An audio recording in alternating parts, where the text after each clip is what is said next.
Está iniciando e vamos começar a nossa aula. Já de uma vez, a gente já começa a nossa aula. Então vamos lá. A aula passada a gente estava falando do Durkheim. Eu trouxe para vocês 3 pontos na tese do Durkheim, na sociologia durkheimiana.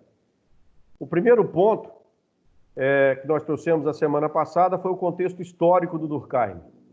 O segundo ponto, a preocupação dele na sociologia como ciência, ela tem um objeto de estudo. Foi onde ele definiu o fato social como o objeto de estudo da sociologia, tá? E na aula anterior nós caracterizamos esse fato social. Esta caracterização é o seu parâmetro que você terá para descobrir se algo é fato social ou se não é fato social. E por fim, na aula passada nós tratamos do método sociológico, ou seja, além de um objeto de pesquisa, ele queria que a sociologia tivesse especificamente o seu próprio método, que tivesse um método sociológico. Então ele vai investir na construção desse método, que nós também na aula passada o caracterizamos. Caracterizamos esse método. Bom, hoje eu vou tratar com vocês de 3 temas. De novo, 3 temas dentro da sociologia do Durkheim. O primeiro são os fatos morais. Então, nós vamos caracterizar esse fato moral daqui a pouquinho. O segundo é a consciência. E a consciência, além de definir a consciência, nós iremos também dividi-la em consciência pessoal ou individual e consciência coletiva. E vamos trabalhar em torno das duas. E, por fim, a divisão social do trabalho. Essa divisão social do trabalho, ela entra nessa aula de hoje como um conceito, mas a partir do momento que a gente conceituar a divisão social do trabalho, a gente começa a usar corriqueiramente este conceito na sociologia durkheimiana. Então, vamos lá. A aula de hoje, primeiro, fato moral. Em que consiste esse fato moral? Nós já vimos que a sociologia, o objeto da sociologia, de estudo da sociologia, é o fato social. Mas e esse fato? Para ele ter determinadas validades, ele precisa ter uma moralidade. O que faz um fato ser moral? O que dá moralidade a um determinado fato em sociedade? A base de toda a moralidade, pessoal, são as regras de convivência social. E são as leis que regulam esta convivência. Já vou adiantar para vocês, Durkheim é um moralista. Ou seja, sem esse princípio de moralidade não há sociedade. É pela moralidade que nós regulamos a vida em sociedade. Então, Durkheim não acredita na sociedade funcionando sem moralidade. Sem moralidade, a sociedade seria um caos. Ela seria caótica. O que permite a vida em sociedade e a convivência em sociedade é justamente o aspecto moral. Então, para o Durkheim, sem moralidade, sem vida social. Tá? Porque sem o aspecto moral, cada um faz o que der na telha. E se cada um fizer o que der na telha, vira bagunça. E no estado de bagunça, no estado de caos, não há vida social. Tá? Vamos pegar um exemplo. Mais ou menos o que está acontecendo na atualidade. Tá? A ciência afirma que o isolamento social é uma necessidade na atual conjuntura. Há grupos políticos que dizem que isso é besteira. Resultado, a gente corre o risco, como não há uma moralidade vigente, a gente corre o risco de fazer com que a sociedade entre em colapso. Por quê? Sem essa moralidade, o grupo social perde a regularidade. Por que ele perde a regularidade? porque ele perde o parâmetro do que fazer, como fazer e por que fazer. Então, a moralidade é uma das coisas mais importantes, segundo Durkheim, no funcionamento da sociedade. Você precisa ter um padrão moral estabelecido. Sem esse padrão moral estabelecido, nós entramos em colapso. A sociedade, ela entra em colapso. Então, a moralidade é um dos elementos mais importantes da vida social, segundo o Emile Durkheim. Tá? Sem moralidade, a vida social entraria em colapso. Então, ele coloca de cara o fato moral como fato social. Uma das características importantes do fato social é que ele é coisa. Então, a moralidade é uma coisa. Ela tem que ser coisificada. Ela ganha objetividade, ou seja, isto é, não é porque eu quero.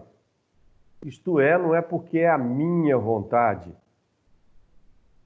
É porque é o certo. É porque é o que precisa ser feito. Não é porque eu acho.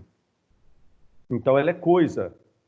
E esta coisa nasce do quê? Do que desejamos e do que gostamos. Nós gostamos do que é bom. Bom para mim, bom para todos. Nós desejamos o bem para mim, o bem para todos. Então, toda regra moral nasce dos desejos e dos nossos gostos.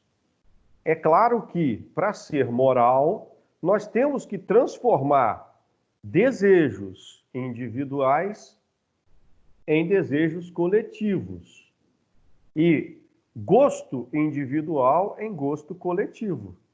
Então, tanto nos desejos quanto nos gostos, tem que haver uma consonância entre todos os desejos e todos os gostos. Esta consonância transformará desejos e gostos em coletivo. E é justamente nesses desejos coletivos e nos gostos coletivos que vai aflorar a moralidade. Então, a moralidade é o que nós desejamos e é o que nós gostamos. Ou seja, é o bem da sociedade. Tá? Dentro desta moralidade e dentro desses padrões, a sociedade se torna nossa protetora. Então, a moral nasce do que desejamos e do que gostamos, dentro de uma consonância do que gostamos e do que desejamos, formando gosto e desejo coletivo, só que a partir do momento que ela é instituída enquanto regras e leis, ela passa a proteger o nosso gosto e o nosso desejo individual. Então ela passa a ser a nossa protetora. Então ela passa a proteger tudo que nós gostamos, tudo que nós desejamos.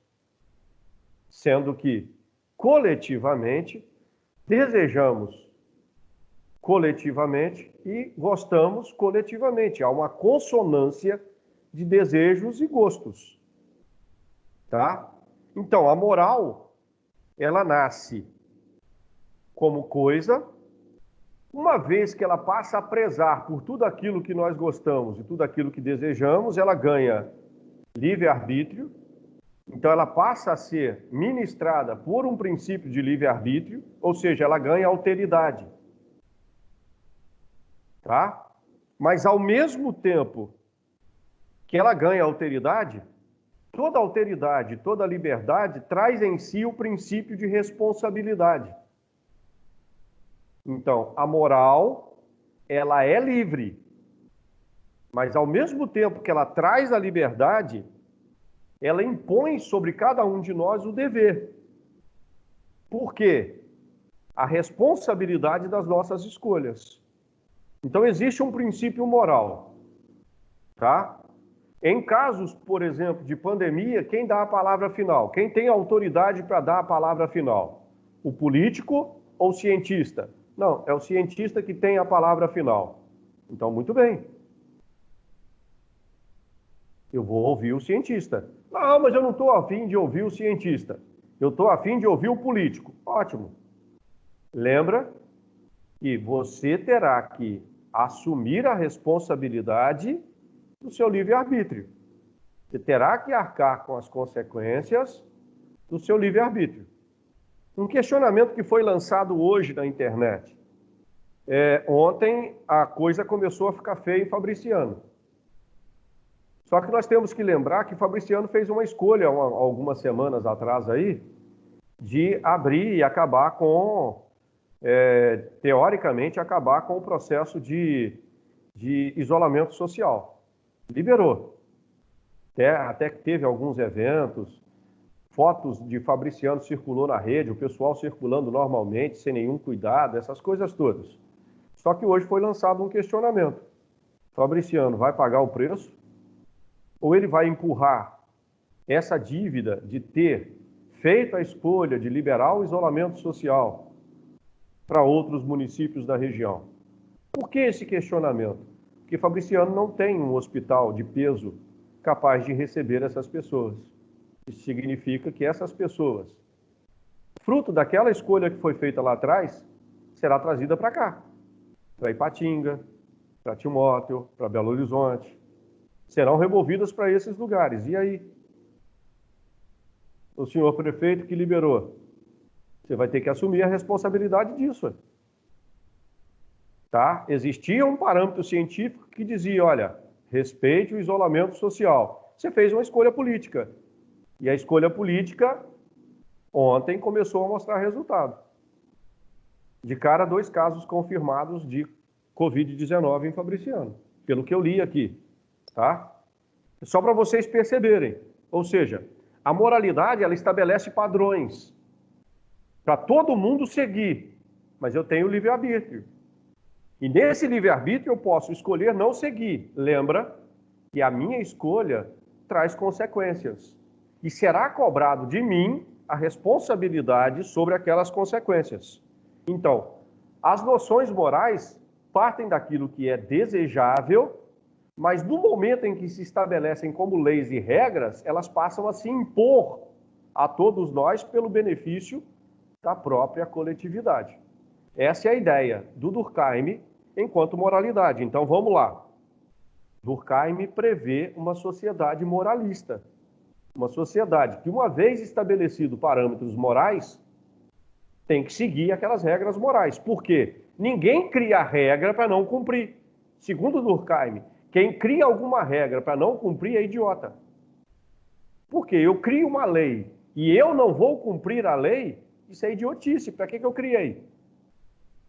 Se existe uma regra de convivência social e eu começo a estabelecer que aquela regra de convivência social não é importante, eu começo a degradar o grupo social que necessita daquela regra de convivência para sobreviver. Então, ela é desejável, porque ela nasce dos nossos desejos e dos nossos gostos. Mas, uma vez estabelecida, ela requer a sua adesão. Ela requer que você estabeleça adesão a ela, que você passe a respeitá-la pelo seu bem e pelo bem de todos, uma vez que ela veio do nosso desejo do bem, do nosso gosto pelo bem. Então, a moral, no momento em que ela é instituída, ela ganha vida própria.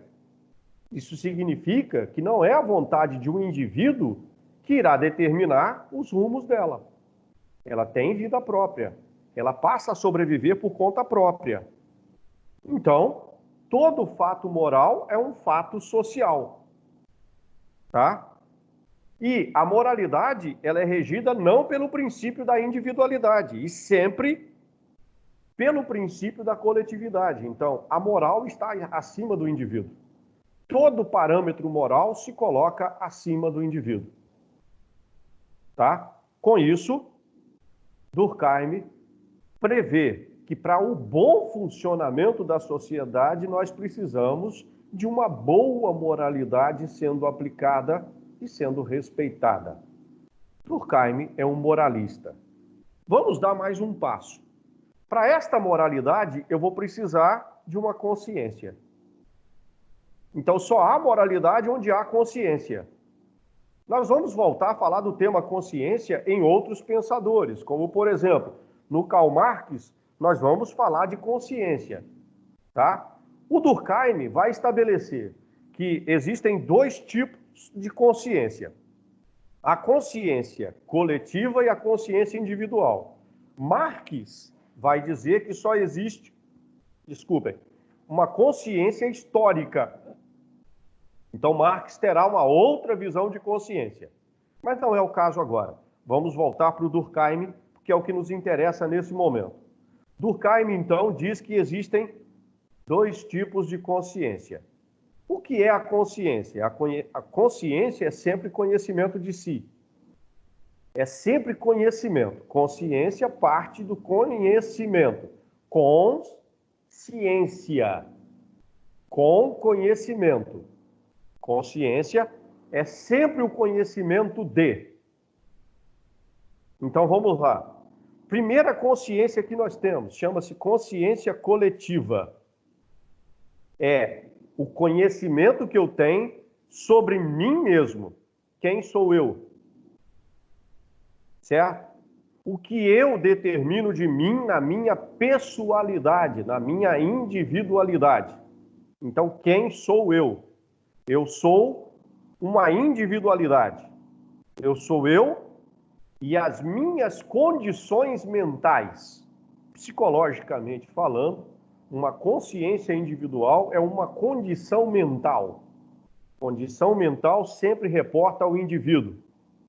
Agora, nós temos uma consciência coletiva, que depende dos indivíduos enquanto consciência e que se estabeleça uma conexão entre todas as consciências individuais, formando uma consciência coletiva.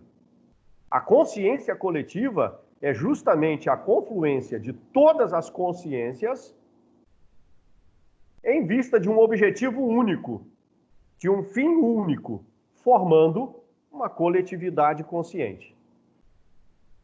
Então, a consciência coletiva, ela representa a coletividade, não a individualidade. Por quê? Eu consciente de mim, você consciente de você.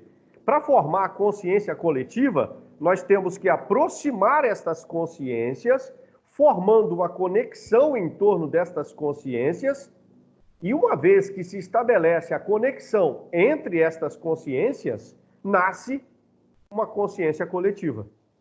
E esta consciência coletiva passa a vigorar sobre as consciências individuais, sem acabar com a consciência individual. Mas ela passa a ter prioridade. Por quê? O grupo é maior do que o indivíduo. Então, a consciência coletiva será maior do que a consciência individual. Então, ela passa a prevalecer. Certo? Por que o isolamento social? Porque o isolamento social não traz benefícios só individuais. Ele vai trazer benefícios coletivos. Como assim? Simples. Encarem da seguinte maneira. Por que um isolamento social? Eu preciso... vamos lá, se todo mundo adoecer ao mesmo tempo, o que acontece com o sistema de saúde? Ele entra em colapso. Então, o isolamento social seria um mecanismo de eu frear o sistema de contaminação. Se eu consigo estabelecer um freio no sistema no processo de contaminação, eu dou tempo ao sistema de saúde de se organizar para receber as pessoas contaminadas. Segundo, o sistema de isolamento social, quando ele bota um freio no processo de contaminação, eu dou à ciência tempo para que ela desenvolva um tratamento eficaz capaz de curar ou combater o vírus daqueles que foram contaminados. E terceiro, ainda no meio acadêmico e científico, eu dou à ciência tempo para descobrir uma vacina, para desenvolver uma vacina capaz de imunizar aqueles que não foram contaminados. Então vejam bem, a consciência coletiva que nós adquirimos sobre isolamento social é que está nos trazendo esse benefício. Igual, por exemplo, ontem eu li que em Minas Gerais, pela primeira vez, Desde o processo, não teve nenhum caso confirmado. Ontem, em Minas Gerais, nós passamos o dia inteiro sem nenhuma contaminação confirmada e sem nenhuma morte pelo Covid-19 confirmada. Significa que o sistema ou o processo de isolamento social começa a trazer resultados. Começa a trazer resultados. Então, esse é o significado de uma consciência coletiva. Só que ela só é possível quando todos nós entendemos o significado disso tudo e passamos a cumprir esse parâmetro moral. Do contrário, ela se perde. Então, a consciência coletiva, ela é que passa a reger a sociedade. E se ela não passar a reger a sociedade, é cada um por si e Deus contra todos, ou seja, vira o caos. Tá? Eu entro na loja, lá tem o álcool em gel, e aí eu vou entrar lá e comprar tudo que tem lá porque eu vou precisar do álcool em gel. Mas e os outros? Não, os outros que se danem. Nós começamos cada um pensar só nele mesmo. Então, em sociedade deve prevalecer consciência coletiva. E é a consciência coletiva que vai formar uma moralidade. E esta moralidade passa a nos garantir, a nos preservar, a nos dar condição de sobrevivência. Então, toda moralidade depende dessa consciência coletiva. E como nós adquirimos essa consciência coletiva? Durkheim só acredita num único caminho para ela. E o único caminho para formar uma consciência coletiva, aí volto a afirmar para vocês, na aula de hoje. Eu já tinha afirmado isso na aula anterior, da influência do Rousseau na teoria durkheimiana. Aí entra a influência dele de novo. Tá? Como é que eu formo consciência coletiva? Pela educação. A educação é o caminho para se formar consciência coletiva. Porque educação forma cidadania. E para eu ser cidadão, para eu viver em uma sociedade, eu preciso ter consciência desta sociedade. Eu preciso ter consciência coletiva sobre. Certo? Então, a educação forma consciência. O processo de formação da consciência passa pela educação, passa pela instrução. Tanto que é comum você ouvir dizer hoje, o melhor remédio contra o Covid-19 é a informação. Quanto melhor a sociedade estiver informada, melhor. Quanto mais informações você tiver, melhor. Por quê? Porque aí você pode aplicar esse conhecimento em benefício seu e em benefício do grupo. Então, esta consciência coletiva forma-se pela educação. A educação é a chave para o entendimento. Educados, nós vamos substituir consciência individual por consciência coletiva. E aí vamos fazer uma mudança. Ele chama de piedade. Piedade. Vocês estão muito acostumados com isso na religião, tá? Ah, a religião diz que eu devo ser piedoso e tal. Beleza, prestem atenção. A piedade, segundo Durkheim, ela existe em duas formas. Existe uma piedade pessoal e uma piedade individual. Piedade pessoal / individual. Tá? E existe uma piedade coletiva. Segundo ele, a educação vai nos fazer mudar da piedade individual ou pessoal para a piedade coletiva. Como? Como isso vai acontecer? Bom, primeiro, você tem que entender o que é piedade coletiva e o que é piedade individual. Deixa eu dar um exemplo. Você passa na rua e se vê diante de uma pessoa pedindo esmolas. Segundo Durkheim, você pega um dinheiro e coloca o dinheiro naquele balainho da pessoa, naquele cesto da pessoa. O que isso faz? Isso alivia a sua consciência momentânea. Isso dá um alívio à sua consciência. Ou seja, a sua consciência vai dizer, isso é um problema, mas você fez a sua parte. Você deu esmolas. Segundo Durkheim, isso não soluciona o problema, porque amanhã esse cara está pedindo esmola do mesmo jeito. Amanhã ele estará lá pedindo esmola. Ou seja, sua esmola não resolveu o problema. Sua piedade não resolveu o problema. Tem como resolver? Tem. Tem como resolver. Segundo Durkheim. Então aí é que entra a piedade coletiva. O mesmo cara, tá? E você passando diante dele, ele te pede uma esmola. Sua primeira reação, enquanto piedoso coletivo, você vai perguntar, você quer uma esmola para quê?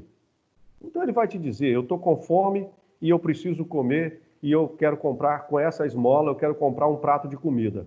Só que você mora numa casa, tá? Então o que você pode fazer? Suponhamos, no meu exemplo aqui, você tem uma casa e essa casa tem um quintal. O que você pode fazer? Você vai dizer para essa pessoa, vamos para a piedade coletiva, tá? Você vai dizer para ela, eu tenho um quintal. Você capina esse quintal para mim? E aí você leva essa pessoa para ele capinar o seu quintal. Antes de capinar o quintal, lembra que esse cara quer comprar um prato de comida? Ou seja, ele está passando fome. Então o que você vai fazer? Você vai dar comida a ele. Mata a fome dele. Matou a fome dele? Agora capina o quintal para mim. Pronto, acabou, né? Não, se você só der para ele o prato de comida, amanhã ele está pedindo de novo. Só que esse cara trabalhou. Esse cara ganhou o prato de comida, porque ele estava com fome. Você deu o prato de comida para ele. Só que ele capinou o seu quintal. Então faz o quê? Paga para ele o que ele merece por ter capinado o seu quintal. Só uma perguntinha. Se ele ganhou para capinar o seu quintal, amanhã ele vai pedir esmolas? Não. Por que não? Porque ele não precisa mais pedir esmolas. Ele trabalhou, ele ganhou dinheiro e o dinheiro é o suficiente para ele comprar comida. Então ele não vai precisar pedir mais. Ou seja, a piedade coletiva, ela soluciona o problema. Enquanto a piedade individual mantém o problema. Quando você adota essa postura de pedir o cara para capinar, você reinsere o cara na vida social. Esse cara tem uma função social. Esse cara tem um trabalho social. E é a partir do trabalho que nós adquirimos as coisas. Então, por que ele fala tanto em educação? Porque a educação é o caminho de inserção das pessoas no meio social. É pela educação que nós inserimos pessoas no meio social. A ausência da educação tira das pessoas a possibilidade de inserção. Se eu coloco as pessoas no processo educativo, eu formo pessoas para inserção no meio social. Então, a educação é o caminho. Por quê? A educação me esclarece sobre minha função dentro da sociedade. Então, para fechar, divisão social do trabalho. Qual que é a sua função dentro da sociedade? Isso é o trabalho social, ou seja, é o que você executa dentro de todo o contexto de sociedade. Nós vivemos em um contexto social. Qual que é a sua função? Vamos trazer isso para dentro do nosso contexto de sala de aula. Tá? Especificamente aqui, nesse momento, existem dois trabalhos sendo executados. O trabalho de professor e o trabalho de aluno. Segundo Durkheim, primeira coisa, você, aluno, não é capaz de exercer a minha função professor. E eu não sou capaz de exercer a sua função. Sua função, minha função. Ok? Trabalho social. É a função que cada um de nós, é o trabalho que cada um de nós temos que executar dentro da sociedade a que estamos inseridos. Então, esse é o trabalho social. Certo? Como é que isso funciona? Vamos voltar para o nosso exemplo aqui agora. Eu, enquanto professor, eu tenho que vir aqui e executar o meu trabalho. Qual que é o meu trabalho? Por exemplo, dar aula. Então, eu tenho que vir e dar aula para vocês. E você, qual que é a sua função? Aluno. Você tem que vir aqui e participar das aulas. Segundo Durkheim, se cada um moralmente fizer o seu trabalho, essa sala vai dar certo ou vai dar errado? Ela vai dar certo. Ela vai funcionar bem? Vai funcionar bem. Por que que funciona bem? Ah, porque o Zé Honorato é um excelente professor. Não, mas também. Ah, porque o fulano de tal, porque a Daniela é excelente aluna. Não, mas também. Então é por quê? Porque, na verdade, cada um de nós veio aqui e cumpriu o seu papel social, cumpriu a sua função social, fez o seu trabalho social. Então eu vim aqui e dei a minha aula. Você veio aqui e cumpriu e assistiu a sua aula. Acabou? Não.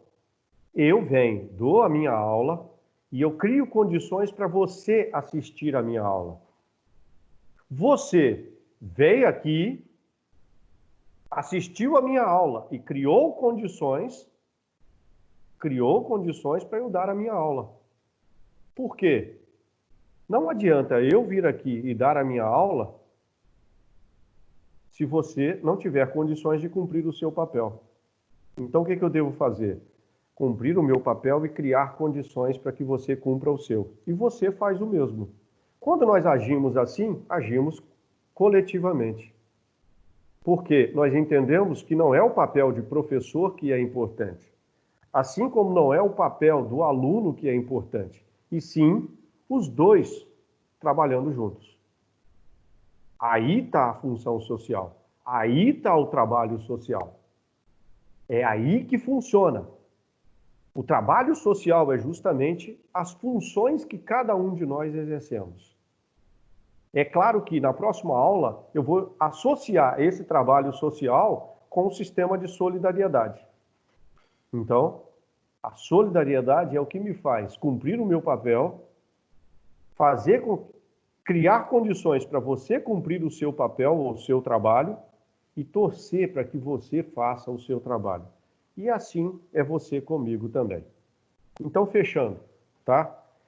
Nós tratamos hoje de fato moral, caracterizamos fato moral, tratamos da consciência e dividimos em coletiva e pessoal ou individual, tratamos da educação como papel formador desta consciência e tratamos da divisão social do trabalho. Perguntas?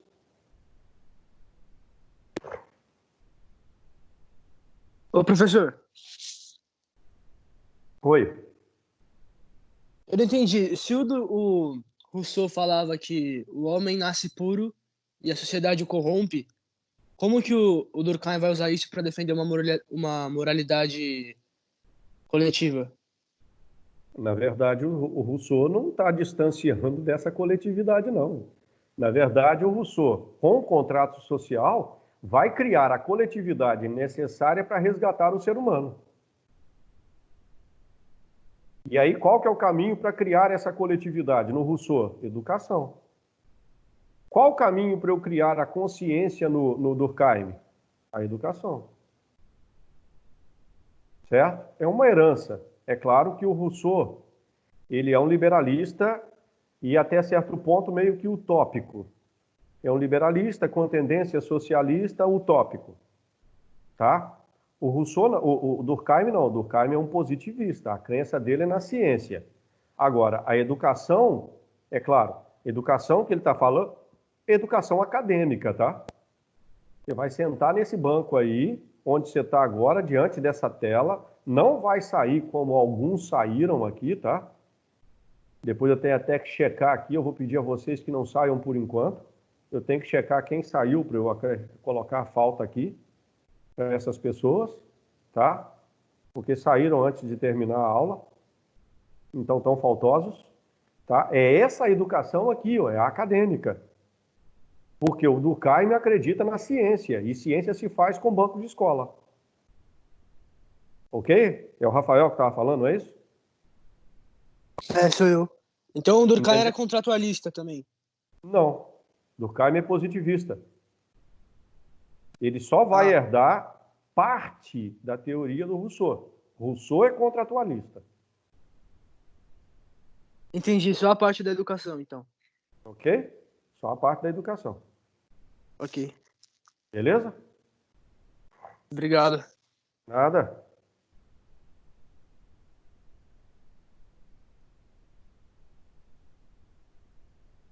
Mais alguma pergunta? Eu só vou checar a lista de presença aqui. Só mesmo para... Ó, a Yara tá aí, pessoal? Ah, não, né? O Túlio também não. Eu tô aqui, Oi, professor. Yara, professor. Professor, as 2 Yaras estão aqui. Ah, mas tá faltoso para mim aqui. Só um momento. Deixa eu conferir aqui de novo. Ah, voltou. Deixa eu ver se voltou. Tá. A Yara Kellen tá. Reapareceu para mim aqui. O Túlio também. Sofia. Samuel. Rafael. Pedro. Otávio. Matheus Araújo. Marcela. A Maria Clara. Maria Clara saiu, né? Maria Clara foi embora. Antes da hora. Tá? Luísa Freitas. Luiz Felipe.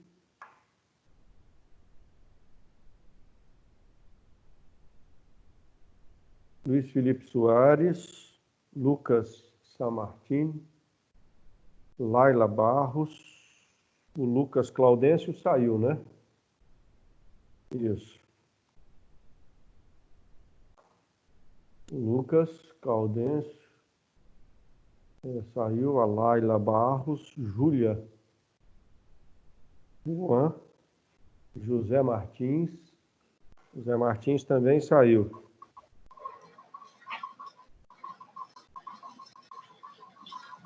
José Martins. A Isabela Albuquerque. O João Vitor não veio. O João Vitor também não. A Isabela Neves está aqui. O Igor não Tô tinha aqui, entrado. professor. Tá, a Isabela tá. O Igor não tinha entrado. A Yara Vilarini está aqui. O Gustavo Antony também. O Gustavo Duque saiu, né? O Gustavo Duque evadiu da aula. Beleza.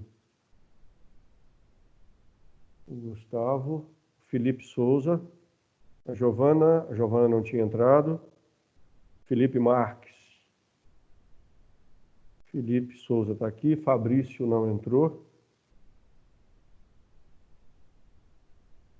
Daniela está aqui. Clara. Arthur Gonzaga está aqui. Arthur Luna também. Ana Luísa Reis. Ana Letícia. Ana Letícia, eu não tinha colocado a presença para ela. Agora ela está aqui. Ana Luísa Reis, Ana Letícia, Ana Laura e Ana Carolina. Beleza, pessoal. Mais alguma pergunta aí? Então, muito obrigado a vocês. Tá? Muito obrigado pela participação e até a próxima aula, até quarta-feira. Um grande abraço.